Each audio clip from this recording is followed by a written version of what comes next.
Alger, il y a 40 ans. Matin du 5 juillet 1962. Après 7 ans de guerre, enfin la paix. L'Algérie est indépendante.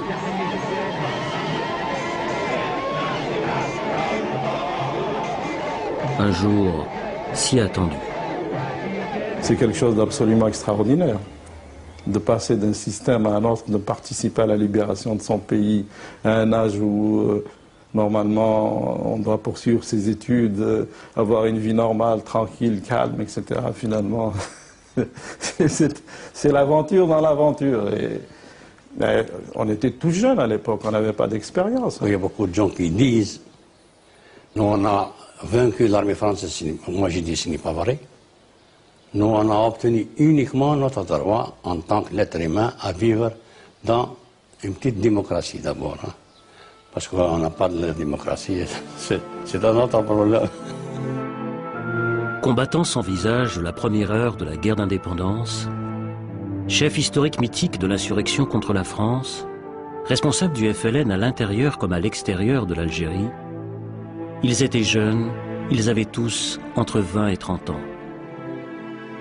Tous ces hommes ont joué un rôle essentiel dans la guerre d'Algérie. Pour la première fois, ils racontent l'été 1962.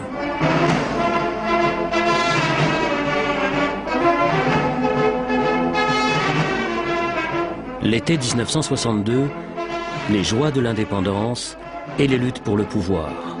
L'indépendance aux deux visages.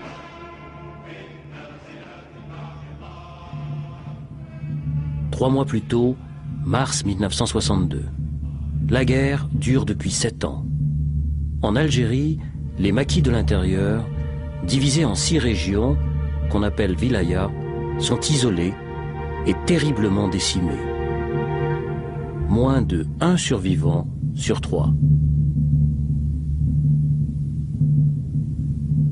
Nous sommes des miraculés parce que c'était très difficile du jeu. Youssef Ratib, responsable en 1962 de la Wilaya 4, la grande région autour d'Alger, engagé très jeune, n'a jamais quitté le maquis pendant toute la durée de la guerre. La Wilaya 4 a perdu le tiers de son effectif. Vous aviez l'impression d'être abandonné ou... Abandonné, oui. Abandonné, isolé par la construction de barrages électrifiés longs de 300 km sur les frontières tunisiennes et marocaines, et coupé de toute aide et renforts extérieurs. Coupé des secours des forces de plus en plus importantes qui forment, au Maroc et en Tunisie, une véritable armée, l'armée des frontières. Coupé des chefs historiques de l'insurrection arrêtés 6 ans plus tôt, Ahmed Ben Bella, Mohamed Khidr, Ossinaït Ahmed, Mohamed Boudiaf, Mostefa Lashraf sont emprisonnés en France. Depuis leur arrestation, le pouvoir politique est à Tunis, en exil, représenté par le GPRA, le gouvernement provisoire de la République algérienne, alors présidé par Ben Youssef Ben Khedda. Une révolution géographiquement écartelée entre les maquis de l'intérieur, l'armée des frontières au Maroc et en Tunisie, le GPRA à Tunis et les chefs historiques prisonniers en France. Pour en finir, le GPRA a désigné son vice-président Krim Belkacem pour négocier avec la France l'arrêt des combats. Négociation d'abord secrète, puis au grand jour, à Évian.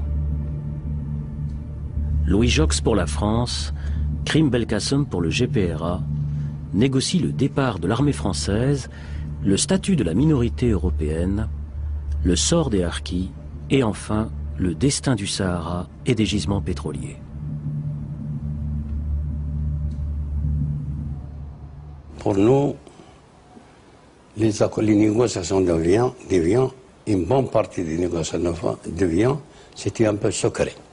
Salah Boubnider dit Saout al-Ahrab, responsable de la Wilaya 2, nord constantinois, au maquis depuis 6 ans. C'est-à-dire, nous, on sait qu'il y a quelque chose qui vient. Mais officiellement, on n'a pas été informé. On a été informé une fois Tout est terminé. Les accords d'Évian n'étaient pas au courant. Comment on pouvait le savoir? Vous entendiez des rumeurs, vous aviez des fragments d'informations? Non, pour nous, l'information, c'était le poste radio. C'était ça uniquement. La radio, c'est-à-dire Europe numéro 1 ou Radio Luxembourg, sur les postes transistors des soldats français. On n'a plus de risques, parce qu'il fallait prendre des risques comme ça. On se rapprochait le plus possible d'un camp, d'un poste. Et le cessez-le-feu, vous l'apprenez comment? Cessez-le-feu à la radio également. Ou comment voulez-vous? C'est ça, les gens ne savent pas ces détails, mais c'était coupé. C'était extraordinaire, c'était l'ennemi qui nous informait. À travers la radio, à travers la presse. Nous étions informés. Le 18 mars 1962, après plus d'un an de difficiles négociations, un accord est enfin conclu entre les deux parties. Parmi les négociateurs, côté algérien, Reda Malek.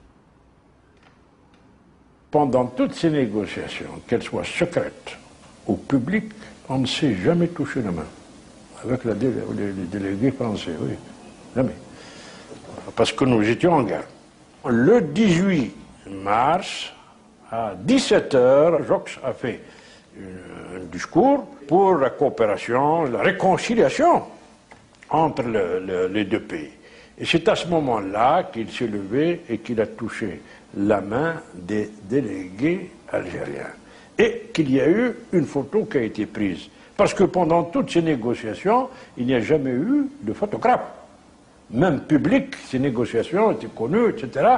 Mais à l'intérieur, dans la table de négociation, il n'y a pas de photo. La seule photo qu'on a, c'est celle où on a serré la main de délégués français.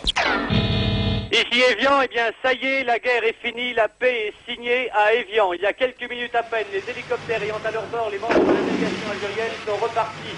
La paix est signée. Combattants de l'arrière, aujourd'hui, le cessez-le-feu est proclamé.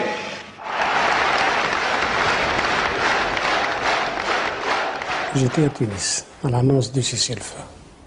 Salah Boudjil est alors à Tunis, officier de l'armée de libération nationale. Et moi, il y avait toute une joie cette journée-là. Il y avait beaucoup d'Algériens, tout le monde était content. Les Tunisiens aussi étaient très contents. Il y avait semble d'une fête. Mais ça restait quand même, après le 19 mars, on pensait tous, après le 19 mars, comment que les choses allaient se passer après le 19 mars.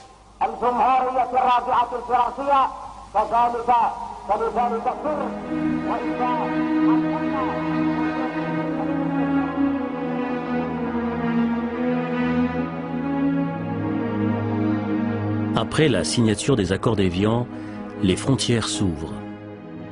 Des centaines de milliers de réfugiés, dont la plupart sont des paysans déplacés par la guerre, sont autorisés à revenir en Algérie.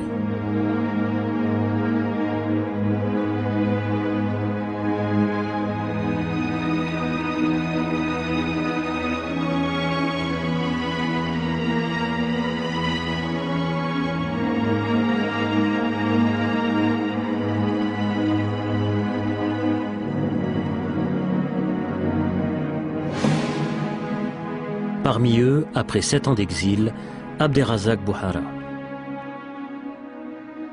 C'était le retour des réfugiés organisé conjointement par les Algériens et les Français. Il y avait des commissions mixtes. Et c'est dans ce passage que j'ai retrouvé donc ma mère après cette année d'absence, qui était, quand elle a su que je venais de franchir la frontière, et avec le réseau du FLN, ils m'ont ramené sur la frontière du côté de Gambetta, bien entendu. Je le reconnais parce que on ne peut pas ne pas reconnaître sa mère, même après 7 ans d'absence. Mais il y avait avec ma mère mon jeune frère. Et je lui ai posé la question pour savoir qui était ce jeune homme qui était avec elle. Je ne l'avais pas reconnu. Pas reconnu.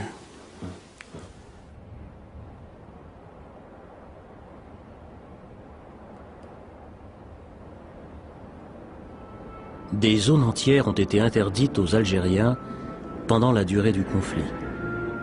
Près de 2 millions de paysans ont été déplacés. 8000 villages ont été détruits. La tâche de reconstruction de l'Algérie sera très difficile. Rafik Ben Sassi, engagé très jeune dans les combats du nationalisme algérien et dans la clandestinité depuis de nombreuses années, arrive à Rocher-Noir, près d'Alger, lieu de l'exécutif provisoire algérien, pour préparer le passage à l'indépendance.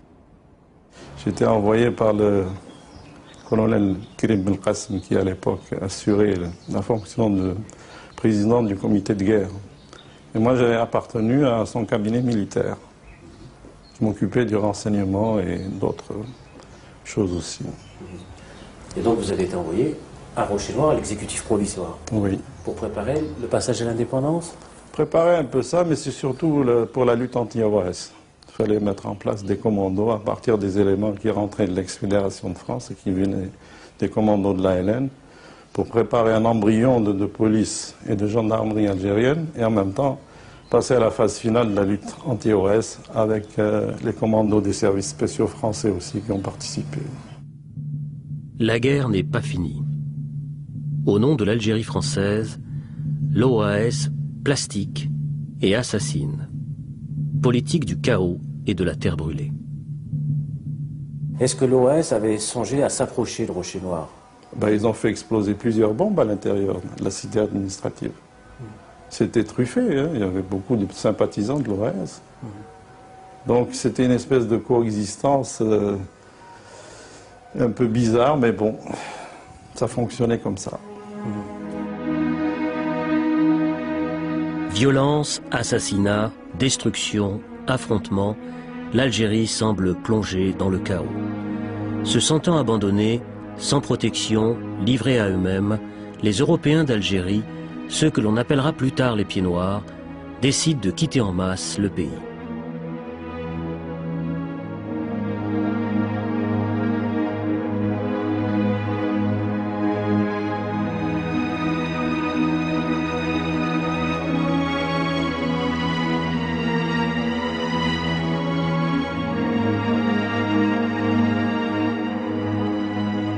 C'était une vision, je ne peux pas dire acceptable, mais vraiment pénible.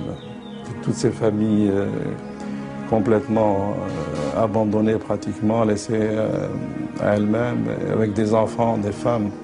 D'ailleurs, à ce propos, j'ai vécu un épisode qui m'a douloureusement marqué. C'est du côté de l'Harrach, l'ex-usine de carreaux, de carrelage ou de briques. Une brique. Un jour, un de mes amis, le chef de commando, m'a demandé de l'accompagner. Et puis, par hasard, il m'a dit, si tu veux voir, nous avons des prisonniers ici. Et quand je suis rentré là-bas, c'était l'horreur, quoi. Il y avait plusieurs dizaines de familles avec des femmes, des enfants.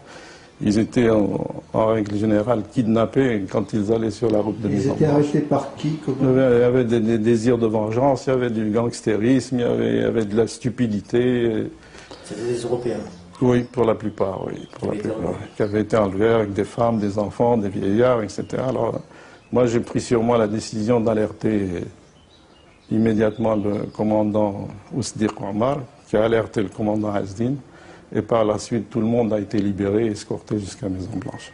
La période était complètement désaxée, c'était l'affolement partout, il n'y avait plus d'autorité nulle part. Les troupes de l'armée française étaient cantonnées dans leur casernement, et donc c'était un peu la loi de la jungle. L'armée française, près de 400 000 hommes en Algérie, décide de quitter progressivement et plus vite que prévu, le territoire algérien. Avec eux, 60 000 soldats harkis et leurs familles décident de choisir l'exil par crainte d'un destin tragique.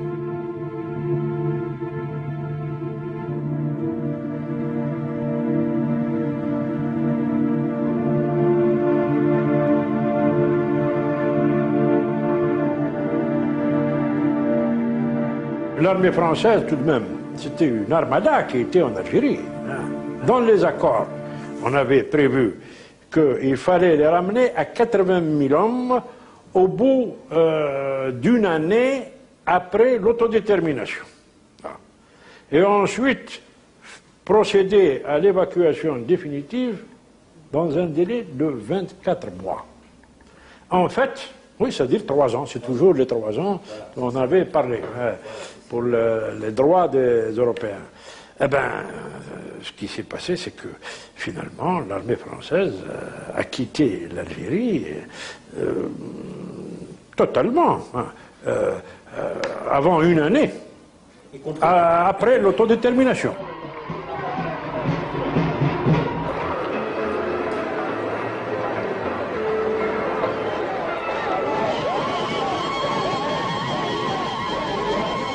« 1er juillet 1962, en application des accords d'Évian, scrutin d'autodétermination. Les Algériens se prononcent massivement en faveur de l'indépendance de l'Algérie. Le 3 juillet, la France reconnaît officiellement l'indépendance de l'Algérie. Le 5 juillet, les premiers bataillons de l'ALN pénètrent dans Alger avec à leur tête Youssef Ratib. On est rentré à Alger avec 9 bataillons. Des vrais maquisards. Vous êtes rentré dans Alger? On est rentré à Alger, c'est la Wilaya 4. Le premier à être rentré dans Alger. Pour l'histoire, comme pour Paris, ils disent que c'est le général Leclerc qui a... Pour l'histoire, c'est la Wilaya 4 qui a libéré Alger. Donc, on est rentré en force, et là, on a invité toutes les wilayas pour venir assister. Il y a eu la Wilaya 3, la Wilaya 2, la Wilaya 3, et des gens de la Wilaya 5 qui sont venus assister aux cérémonies. D'autres ne sont pas venus. Le même jour, ce 5 juillet, le président du gouvernement provisoire, Ben Youssef Ben Khadda, pénètre à son tour dans la capitale algérienne. Avec lui, un des responsables du FLN, Mohamed Arbi. J'ai rarement vu une foule aussi dense et aussi explosive et joyeuse. Et elle nous a accompagnés sur des kilomètres. Il y avait des dizaines et des dizaines de milliers de gens qui chantaient, qui dansaient, qui avaient fabriqué des drapeaux de toute nature.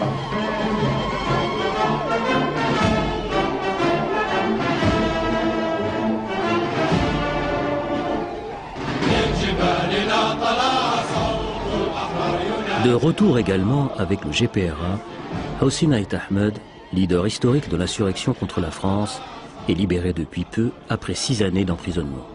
C'était un instant de bonheur et surtout de voir la joie, de voir le déferlement d'enthousiasme, les danses. C'était une atmosphère presque magico-métaphysique. C'était extraordinaire. C'est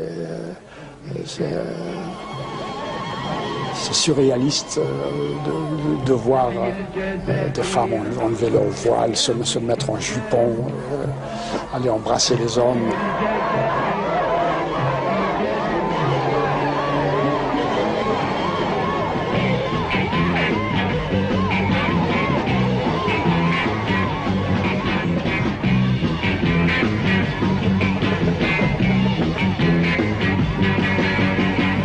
Le peuple d'Alger, le peuple de l'intérieur qui sont arrivés, ouais, le peuple de l'intérieur est arrivé ici, les gars un bataillon de la Wilaya 2, un bataillon de la Wilaya 3.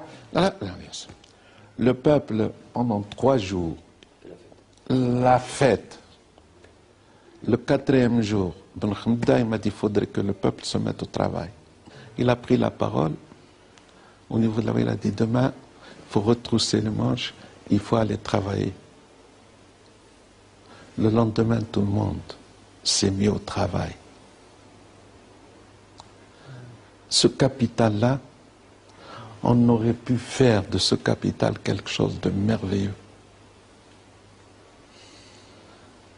L'indépendance, c'est une indépendance merveilleuse. Rabah Zerari, dit le commandant Asdin, monté très jeune au maquis, arrêté par l'armée française, évadé, clandestin et responsable pour le FLN de la ville d'Alger. C'est fini. Les moteurs de chars, on ne va plus les entendre. Les bombardements de Mechta, c'est terminé. Les morts terminés, qu'il fallait passer à une autre étape. Et là, à notre niveau, nous, responsables, on était inquiets. Inquiets, car ils savent qu'en fait, l'histoire va bientôt changer de sens. Inquiets, car pour eux, l'été 62, l'été de l'indépendance, c'est aussi celui de l'indépendance confisquée. C'est-à-dire la révolution a changé d'orientation. Et c'était un problème d'homme. Parce que quand on veut tuer une révolution, il faut tuer les hommes qui ont fait la révolution. Une fois tué, la révolution tombe. C'est ce qu'ils ont fait, nos camarades. En 62, il faut liquider la haleine, hein, parce que c'est une armée populaire qui a défendu le peuple. Comme ça, et pendant le pouvoir, c'était pour le pouvoir. Au moment où se réalise leur rêve, l'indépendance de l'Algérie, les luttes pour le pouvoir s'exacerbent. Comment s'est jouée cette histoire, secrète, difficile et compliquée, qui va conduire à l'indépendance confisquée? Retour en arrière. 2 ans plus tôt, et retour sur les hommes, les 5 leaders historiques emprisonnés. Rabah Bitat, Ben Bella et Ahmed Boudiaf ne formaient pas, disons, un groupe homogène. Ils ont eu, sans aucun doute, on le sait maintenant, des problèmes de cohabitation en prison qui ont joué autant que les divergences politiques. Et donc, on avait Boudiaf qui était allié à Krim, Aït Ahmed qui jouait la neutralité mais qui n'avait pas de force propre. Il y avait les gens du gouvernement qui étaient branchés sur les wilayas, c'est-à-dire Krim, Bentobel et Boussouf, mais il y avait également les politiques avec Ben Khadda Yazid et Dahleb qui, eux, n'avaient pas de force propre. Divergence entre les chefs, divergence politique aussi entre le GPRA, le gouvernement provisoire de Ben Khadda à Tunis, qui conduit alors les négociations pour la paix, et l'état-major de l'armée des frontières en Tunisie. Cette armée, que dirige un état-major général sous les ordres du colonel Boumedienne, est forte de 60 000 hommes. Lourdement armée, fortement politisée, elle attend son heure. Cette armée est très opposée aux négociations de paix par peur d'en être exclue. C'est pendant les négociations, GPRA, le gouvernement français, que la crise latente qui existait entre ce qu'on appelle les hauts commandements de l'armée aux frontières marocaines et aux frontières tunisiennes, c'est à ce moment-là que les militaires ont pris des initiatives politiques très, très fortes. Ils ont manifesté leur désaccord avant que la signature des accords d'Évian. Et c'était pour nous un devoir de rappeler à l'ordre l'état-major. Donc nous avons écrit aux dirigeants militaires de leur dire c'est une erreur politique grave que d'avoir ouvert une crise au moment de la négociation. Et en même temps, nous avons écrit une lettre de soutien à Ben Khadda. Boumedienne, à cette époque-là, était contre toute négociation. Il faut d'abord régler les problèmes internes de l'Algérie, les problèmes internes que nous sommes en train, qui empoisonnent notre existence, pour aller ensuite à ces négociations dans des conditions plus favorables. Abderrazak Bouhara, officier de l'ALN à la frontière algéro-tunisienne, où le colonel Boumedienne lui a confié le commandement d'un important bataillon. Il y avait l'idée suivante qui était répandue au sein des combattants. On se disait, il est possible qu'il y ait un accord aux dépens des combattants qui se trouvaient sur les frontières. Et c'est peut-être là une des raisons qui expliquent la grande solidarité qui existait entre les Moudjahidines sur les frontières et ce qu'on appelait les unités qui dépendaient de l'état-major général. Nous, ici, on savait tout ça. Le peuple commençait à entendre que ça n'allait pas entre l'Est, entre le GPRA et le MG, bien avant l'indépendance. Bien avant l'indépendance. Mais il continuait à espérer que ça allait se régler. Officier formé au Caire, fortement influencé par Nasser, le colonel Ouari Boumedienne n'est pas suffisamment connu dans la société algérienne. Il recherche des appuis politiques auprès des chefs historiques de l'insurrection algérienne, toujours emprisonnés en France. Ils avaient envoyé Bouteflika pour recruter un historique. Ils voulaient d'abord convaincre Boudiaf de les rejoindre, mais Boudiaf leur a dit qu'est-ce que c'est que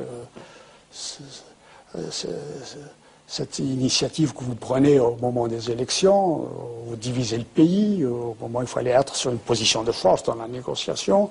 Il a été très dur à l'égard de l'état-major. Donc, out. Bouteflika a éliminé Boudiaf. Moi, il n'est pas question, en ce qui me concerne, il connaissait un peu le point de vue idéologique, non pas mon caractère, mais mon point de vue idéologique. Et ils se sont rabattus sur Ben Bella. Engagé très jeune dans la lutte nationaliste, Ahmed Ben Bella est le plus connu des chefs historiques de l'insurrection.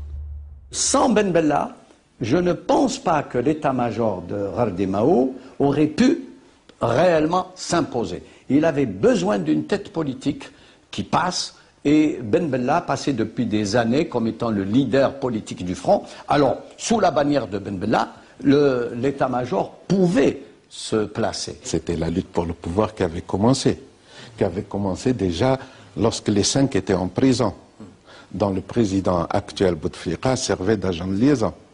Il a été vendre un coup d'État, Boudiaf l'a refusé. Il a trouvé un preneur qui s'appelle Ben Bella. Bon, il a acheté le coup d'État. On connaît la suite. À l'époque, Ben Bella, il n'a rien compris dans la situation. Il veut le pouvoir, il peut s'arrêter là. Boumedienne, il a utilisé le Ben Bella comme pion, mais si il la même chose. Et puis après 40 ans, on vit encore de la crise de 62. Et voilà, enfin. Voilà, ça va. Début avril, la guerre est finie. Les 5 historiques sont libres, reçus en Tunisie par Boumedienne. Mais ils sont ici ensemble pour la dernière fois. La lutte pour le pouvoir les a déjà séparés.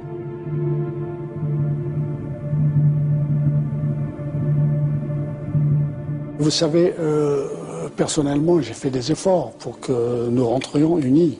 J'ai profité de ma présence au Caire lors de la réunion du groupe de Casablanca, groupe africain de Casablanca, pour aller voir Nasser et avec l'autorisation du chef de gouvernement et lui dire ceci: si jamais cette crise atteint l'Algérie, vous ne serez pas gagnant. Ben Bella ne sera gagnant. Personne ne sera gagnant. Si la digue se rompt, c'est l'atomisation. Donc, s'il vous plaît, faites quelque chose. Moi, je suis prêt à soutenir un remaniement possible du GPRA pour mettre à sa tête Ben Bella. Mais, de grâce, il faut intervenir parce que ce qui risque de se produire en Algérie, c'est du nihilisme, si jamais on dérive vers la guerre civile. L'acte suivant va se jouer loin d'Algérie, en Libye, à Tripoli exactement, où le GPRA convoque en mai l'ensemble des cadres nationalistes, ceux qui sont encore dans les maquis et ceux qui sont en France, au Maroc et en Tunisie. L'enjeu est important. Il s'agit à la fois d'adopter un programme de gouvernement et de ratifier les accords d'Évian. Nous, on était au maquis, on ne pouvait pas. Comment assister, comment... Et la preuve, on ne connaissait même pas les accords d'Évian eux-mêmes. Comment on pouvait le savoir? Vous n'aviez pas lu les accords d'Évian? Comment on pouvait le savoir? Comment on était au maquis? Je rappelle que nous étions restés 2 membres du conseil de wilaya, c'est tout. Vivant. Vivant. Donc moi je suis resté ici et l'autre membre est parti à Tunis pour avoir justement des informations plus détaillées. Nous n'avons pas été parce que nous étions ici à Alger à faire des choses beaucoup plus importantes et plus sérieuses. C'était la lutte contre l'OAS. Il ne faut pas oublier qu'à l'époque, il y avait une centaine de morts par jour. Nous aurions bien voulu, nous avons espéré, nous avons souhaité, nous avons désiré, nous l'avons écrit, que au lieu que ce congrès se fasse à Tripoli, qu'il se fasse à l'intérieur. Le premier congrès du FLN-ALN s'est fait un 20 août 1956 et à l'intérieur du pays.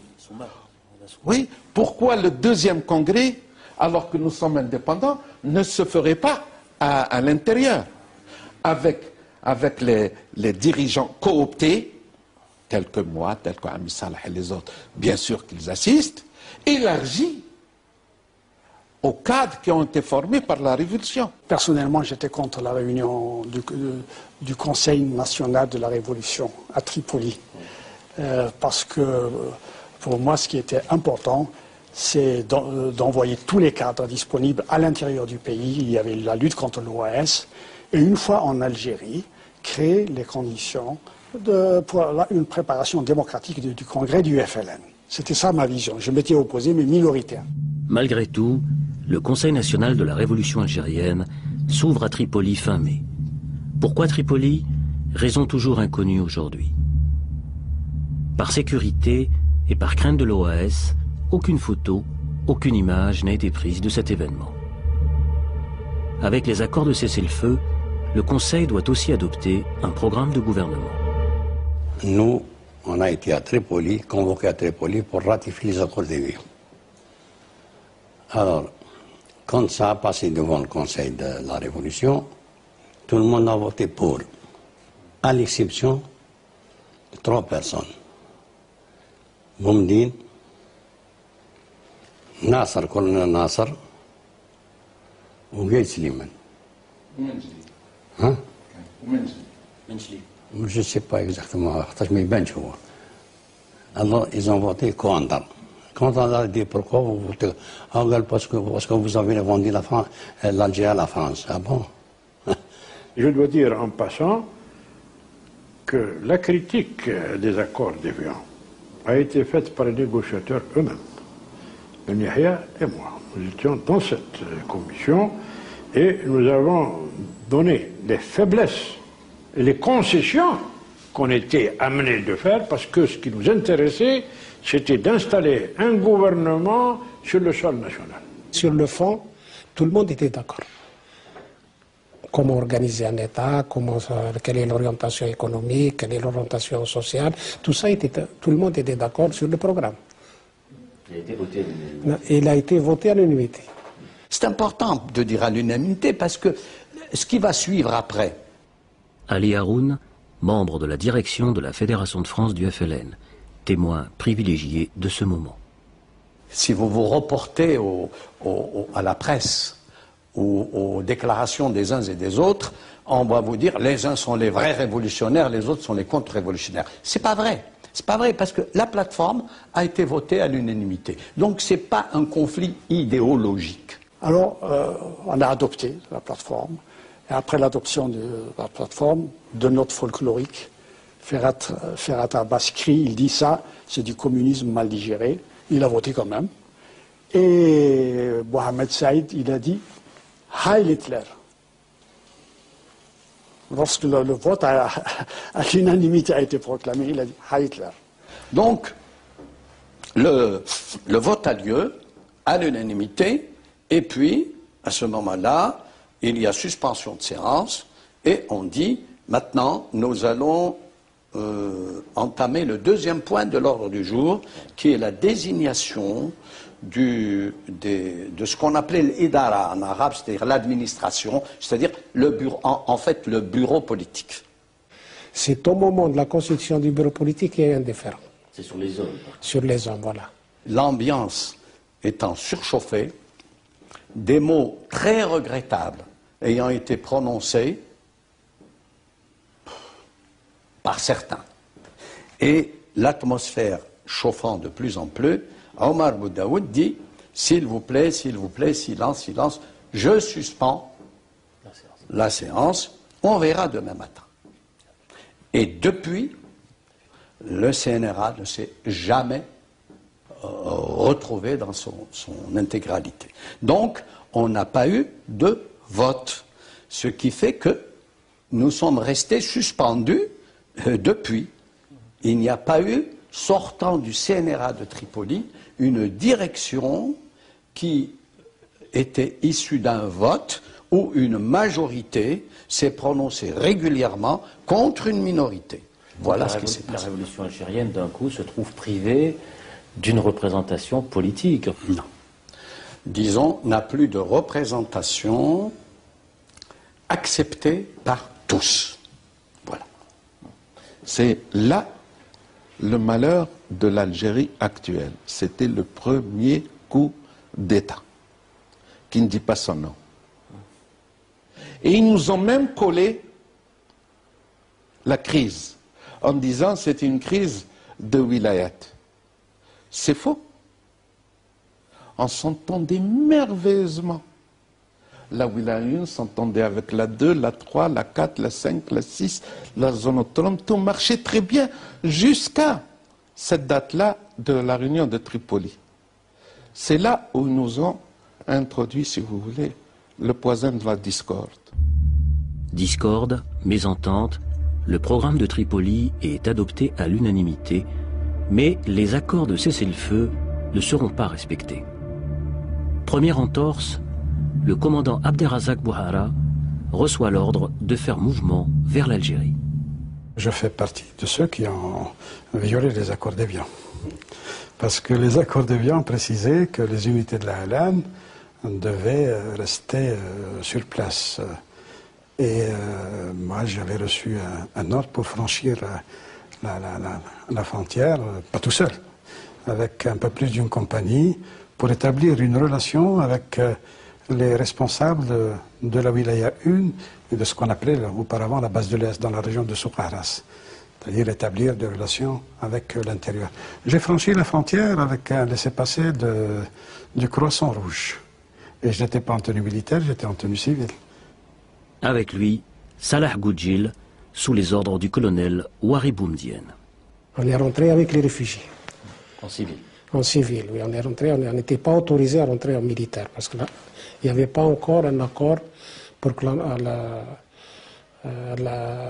LN des frontières traverser la frontière.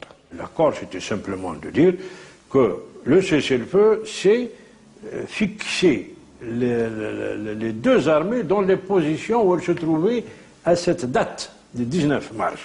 Et ceux qui étaient à l'extérieur restent à l'extérieur jusqu'au moment où il y aura la proclamation de l'indépendance reconnue par le gouvernement français. À partir de là, l'armée des frontières peut rentrer, mais elle ne pouvait pas rentrer avant. En fait, elle était rentrée, elle s'était infiltrée déjà, et l'armée française a fermé les yeux, parce qu'il y avait toute une dynamique de l'indépendance qui s'était installée. Alors, le 5 juillet, quand le peuple d'Alger fête en toute innocence l'indépendance, les responsables, eux, sont inquiets. Personne ne savait que le clash avait eu lieu à Tripoli, sauf quelques responsables. Et puis, on n'était pas arrivé à la confrontation. Nous espérions toujours que le CNRA, dont la séance avait été suspendue à Tripoli, aurait été de nouveau convoqué à Alger,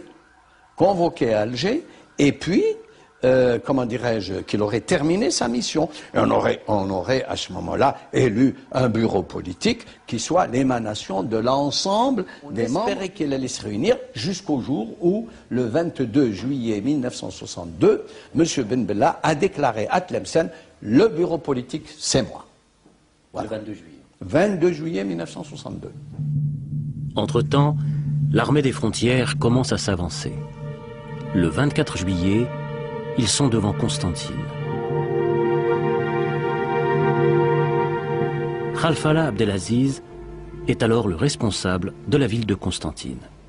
Les troupes se sont infiltrées à partir d'Aïmela et sont venues encercler Constantine. Et comme ils avaient les renseignements, parce qu'il y avait des éléments à nous aussi, qui étaient dans les frontières, donc ils connaissaient, ils avaient tous les points de repère, les PC où se trouvaient, et le PC de la wilaya était encerclé, tout l'état-major était donc emprisonnés, encerclés.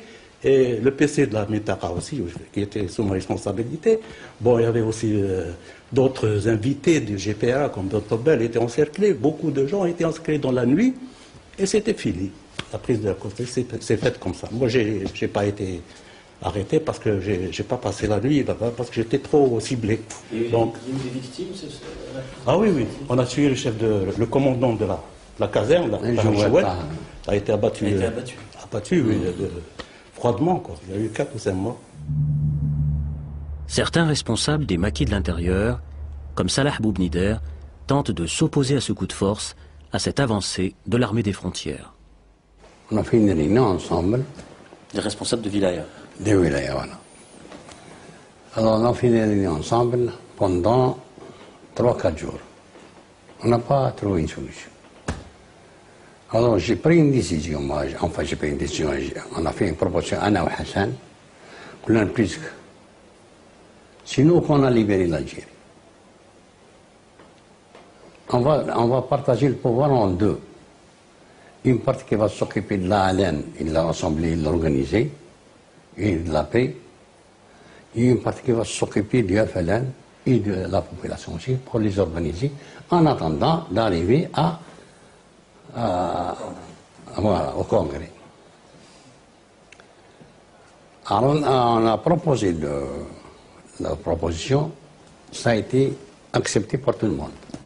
Entre le groupe Ben Bella Boumedienne et les wilayas, Youssef Ratib, le chef de la wilaya 4, tient à rester neutre. Alors là, je vais parler d'une chose importante, parce que les gens ne se connaissent pas. Toujours dans le cadre de la neutralité, à l'époque, Ben Bella et Khider étaient à Rabat. Ils ne sont pas encore entrés. Nous sommes toujours le 5 juillet, là, peu après là. Donc, de ma propre initiative, j'ai pris, en accord avec le colonel Mohamed Halla III, on a pris un avion de l'exécutif, on a été rendre visite aux 2 responsables à Rabat pour essayer justement d'arranger les choses, en disant que, attention, les gens sont armés, on risque la guerre civile, on n'est pas encore concernés, nous, on est neutre. On risque la guerre civile, là, c'est malheureux à dire, mais on a entendu des choses qui font peur, c'est-à-dire que la déclaration était la suivante, c'est que nous prendrons le pouvoir, quel que soit le prix, quel qu'en soit le prix. Je l'ai entendu de mes propres oreilles. Le pouvoir à tout prix. Ahmed Ben Bella pénètre dans Alger le 3 août, pratiquement sans opposition sérieuse. Le GPRA se disloque.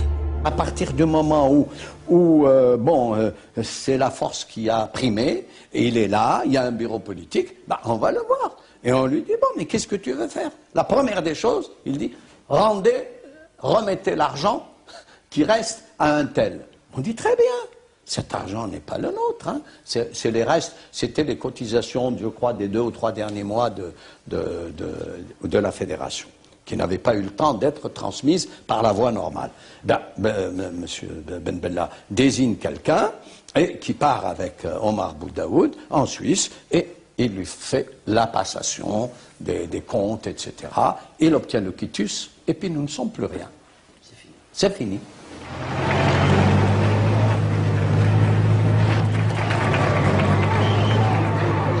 Fin août, de manière inexorable, l'armée, dirigée par le colonel Boumedienne, avance vers Alger.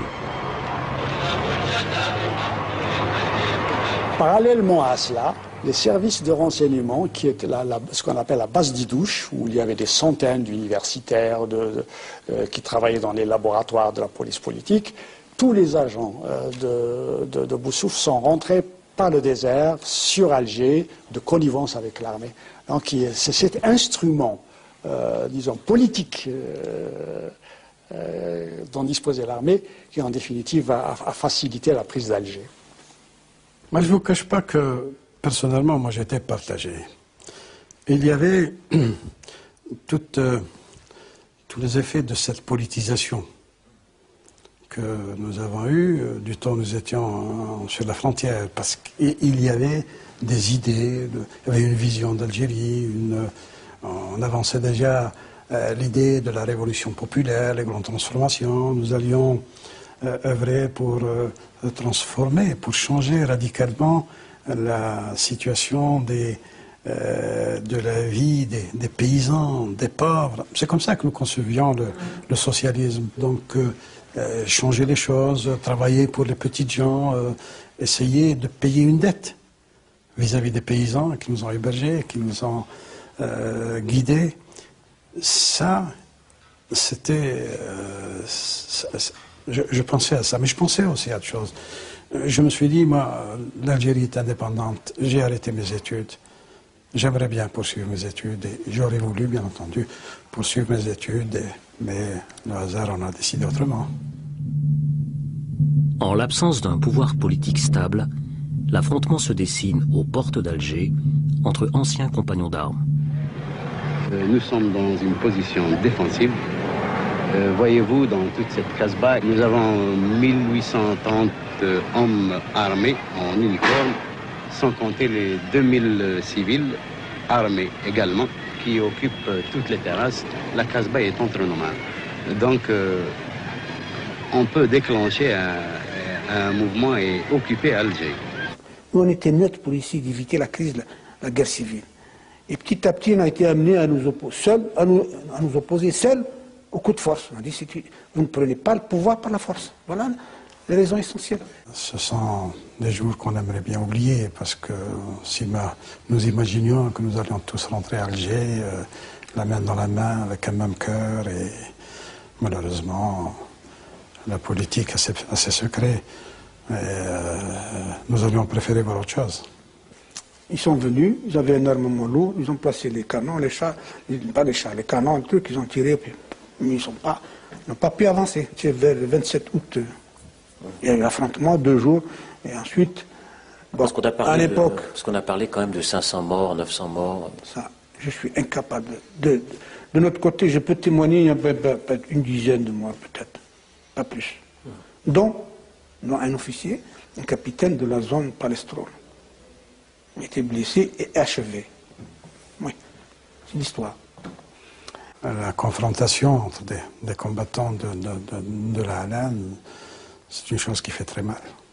Nous faisons un appel à tous les dirigeants qui sont en ce moment pour qu'ils soient unis. Nous ne voulons pas crier vive un tel ou vive un tel. C'est le peuple qui commande tout, c'est le peuple qui a combattu pour la révolution, c'est lui qui l'a construite de ses mains. Le peuple ne comprenait rien, il a dit, c'est l'erreur justement du peuple. Une erreur. Et nous, on n'avait pas le temps d'expliquer tout ça à la crise. Alors on s'est retrouvé seul, dit, voilà les raisons. Mais on pouvait tenir avec les moyens qu'on avait, la force. Mais dans quel objectif politique? Donc il y a un accord de cessez-le-feu comme ça. Et je suis parti moi-même avec Ben Bella, avec un hélicoptère, aux 3 points que j'ai cités pour faire respecter le cessez-le-feu.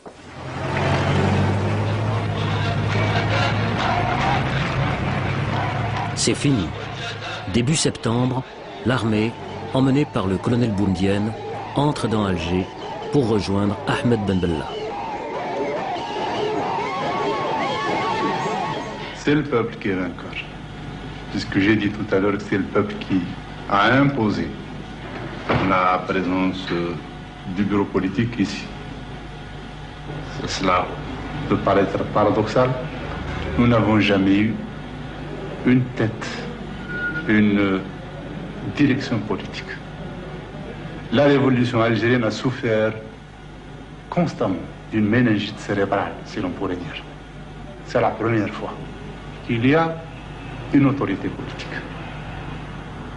Je pense que ce n'est pas l'autorité politique définitive, mais son état. Dernier acte de cet été 62. Fin septembre, une assemblée élue se réunit, présidée par le vieux leader nationaliste, Ferhat Abbas, pour établir la constitution du nouvel État. J'ai le privilège et l'honneur de présider en ce jour historique à l'ouverture des travaux de la première Assemblée nationale algérienne souveraine. J'ai été désigné au niveau de l'Assemblée comme membre de la sous-commission chargée de rédiger l'avant-projet de constitution. Nous nous sommes réunis pendant des semaines et des semaines. On nous demandait d'attendre. Et puis un beau jour, on nous dit, réunion en plénière. En plénière, quand on se réunit, qu'est-ce qui s'était passé 2 ou 3 jours avant? Eh bien, dans un grand cinéma de la ville qui s'appelait le Majestic, qui s'appelle maintenant l'Atlas, on avait réuni tous les cadres du parti, on avait fait un projet de constitution, on l'a voté à main levée dans ce cinéma, et puis ensuite on est venu nous le proposer à l'Assemblée. La constitution a été faite dans un cinéma par des gens choisis sur le volet, comme on dit. Trié sur le volet. Trié sur le volet. Et puis, évidemment, chaque fois, ils essaient de respecter les formes. Ils l'ont imposé à l'Assemblée constituante. C'est là où le sens de l'honneur, chez certains hommes comme Ferhat Abbas et d'autres, ont démissionné. Vous savez, il y a chez nous, je ne sais pas le traduire en français, dans une déchira, il y a des gens qui partent sur des chevaux pour jouer l'air. La femme, elle a vu son fils partir. Quelque temps après, ils sont revenus lui dire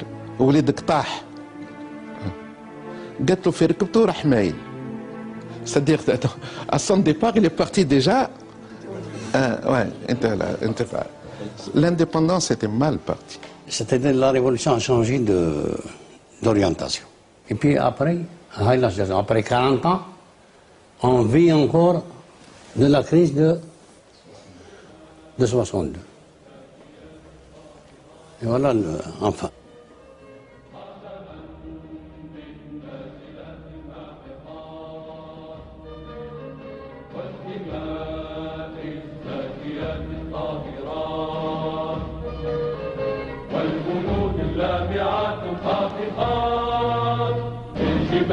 الشامخات الشاهقات نحن ثرنا فحياة أو ممات وعقدنا العزم أن تحيا الجزائر فاشهدوا فاشهدوا فاشهدوا